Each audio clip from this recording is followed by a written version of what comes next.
see you walking down the... Hey guys, welcome back to Khristen's Corner. Thank you so much for clicking on another one of my videos. It always makes me so happy when I see people watching my videos because yeah, it just brings me little sparkles of joy to my day. Before I go on with this video, I just wanted to wish everybody a happy new year. I know I have posted a couple of videos this year already, but this is the first video I'm recording for 2022, so I just wanted to wish you all happy new year and really just pray that this year is filled with lots of blessings for you, lots of growth in every aspect of your life, and it's just an all-round good year. Yeah, so without further ado, I'm going to go straight into the video, which is a Q&A video. So let's get into it. I put on Instagram a little sticker up and I told people I'm doing a Q&A video, and a couple of people asked me a few questions which I'm going to be answering in today's video. The first question is, how old am I? I am 26 years old. I'm born in 1995. And yeah, I'm 26, which I actually get confused with all the time because I keep thinking I'm 25, but I'm actually 26. And I'm turning 27 this year. But I feel like I'm still 16. Anyway, I'm 26 years old. The next question is, these two questions are from the same person, is how did I know he was the one, Denzel? And how did I meet the love of my life, Denzel? So how did I meet him? We met at McDonald's. I was there with my roommate at the time and my good friend Joanne. We were all there. We were with another guy and who was a rugby player.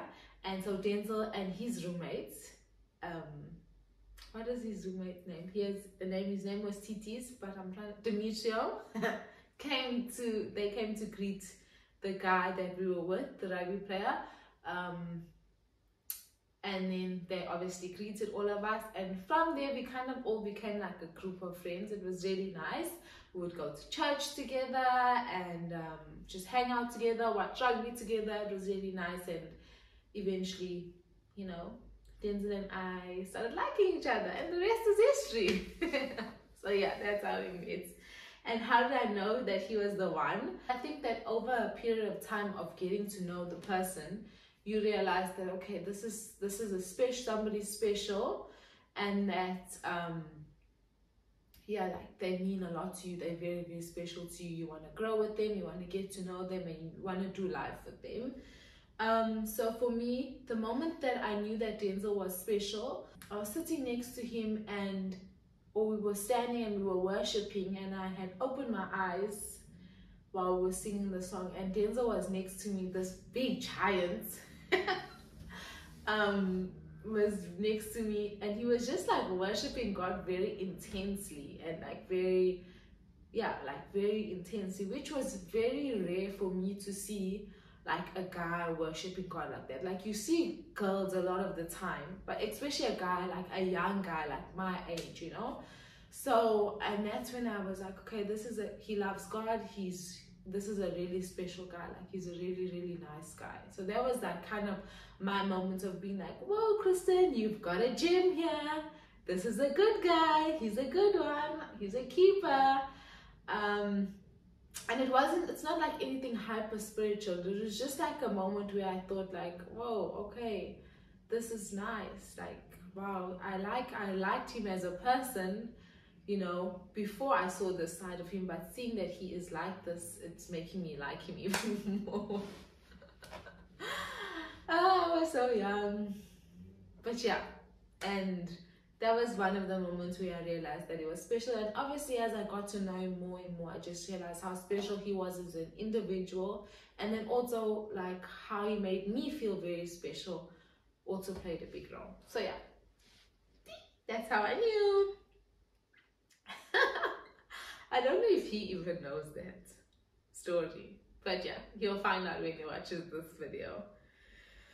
Look at me smiling like a silly girl, like almost 8 years later. Okay, anyways, what do I miss about South Africa? I miss my friends and family. See, I can't even talk. I just cry instantly. I miss my friends and family a lot. Like so much.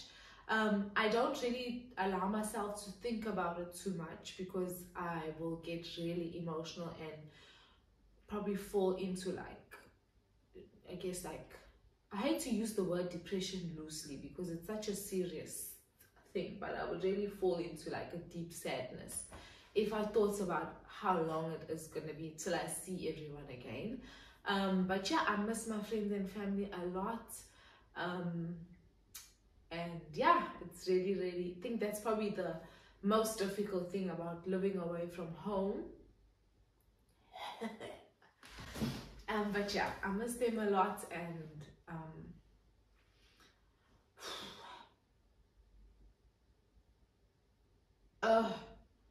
emotions will get you. But yeah. Okay, the next story is how am I adjusting to life from full-time working, from going from full-time working to this transition period that I'm in. So first I want to say, I don't know if you can hear the motorbike. Sorry. First I want to say, obviously people know I was a full-time teacher and I left my job to come to France and with Denzel. And so it has been a challenge to go from like working full-time to kind of being at home now. And obviously I don't want to like be a stay-at-home wife forever. I do want to get a job, and I'm being more intentional about trying to find a job. It has been a challenge because I speak English and my French is really not fluent enough for me to get a job as a teacher, even to get a job as a waiter, which is what I'm really willing to do because I do want to go out there and be a part of the working world and have something to do outside of my home life. But for right now, I am at home and I'm really being intentional about filling my days with things that are going to help me grow. And I'm also really being intentional about my social media because I've really fallen in love with YouTube, creating videos, creating content, even on Instagram or TikTok. I really enjoy it. So I am also focusing my attention on that, and also just praying and asking God to lead me during this time and really just to speak to me. It's also, this transition period has opened my eyes to the fact that we don't need to stick to one career for your whole life. Like you can really just be you can be whoever you want to be, you know. Like for me, definitely teaching. I love teaching. I'm passionate about it. I do miss it. I do miss my class and the children. I'm also realizing that like life could take me in another direction for a few years, and I'm really open to that, and I'm just allowing God to really speak to me and order my steps. Obviously, I'm not just sitting at home and hoping for a job to fall from heaven or an opportunity to fall from heaven. I am doing what I need to do on my side. But yeah, just using this transition period to also maybe transition my career. So yeah,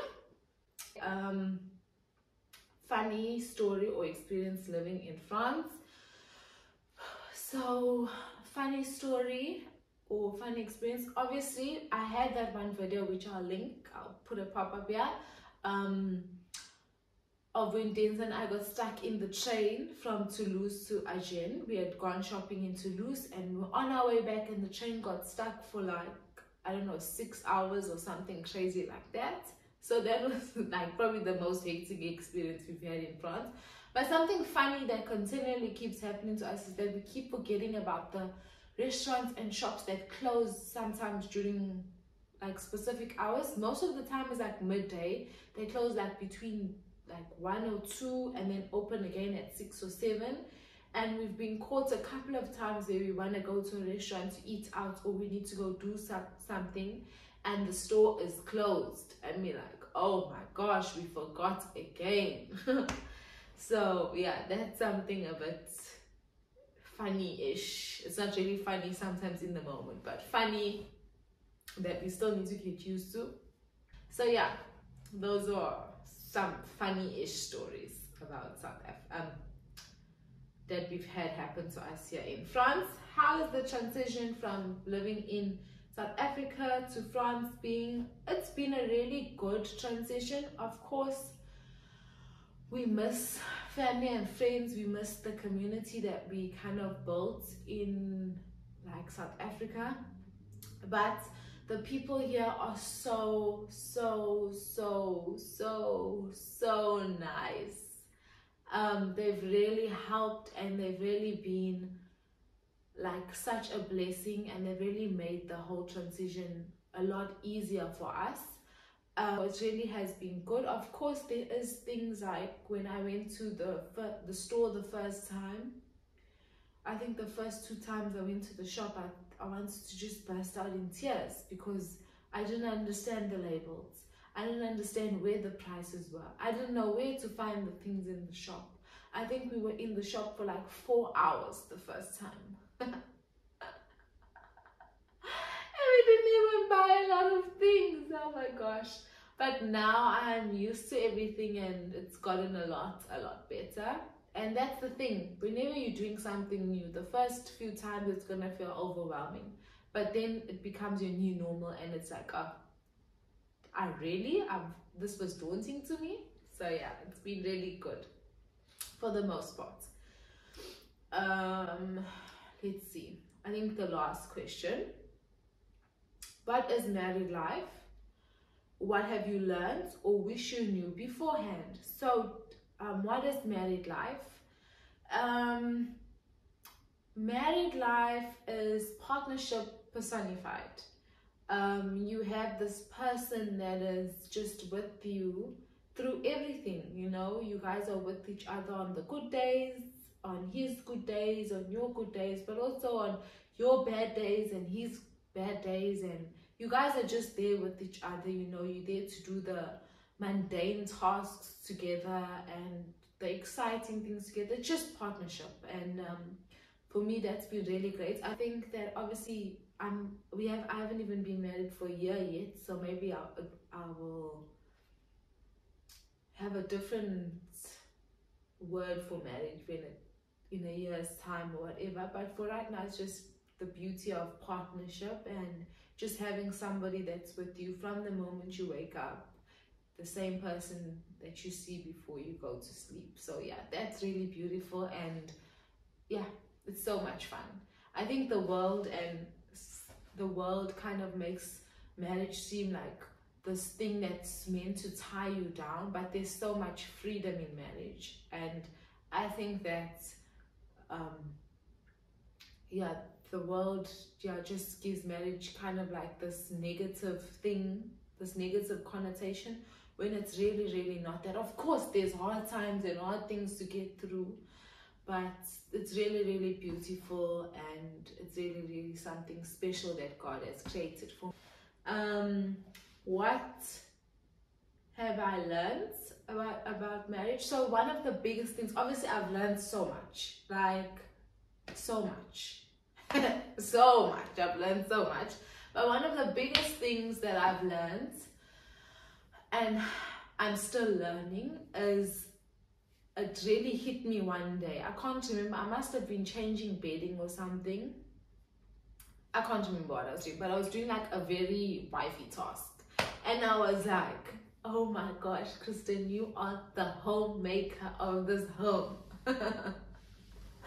I was like, oh my gosh, this is it. You are what your mother was for like you and your sister and your dad, like your family. That is you.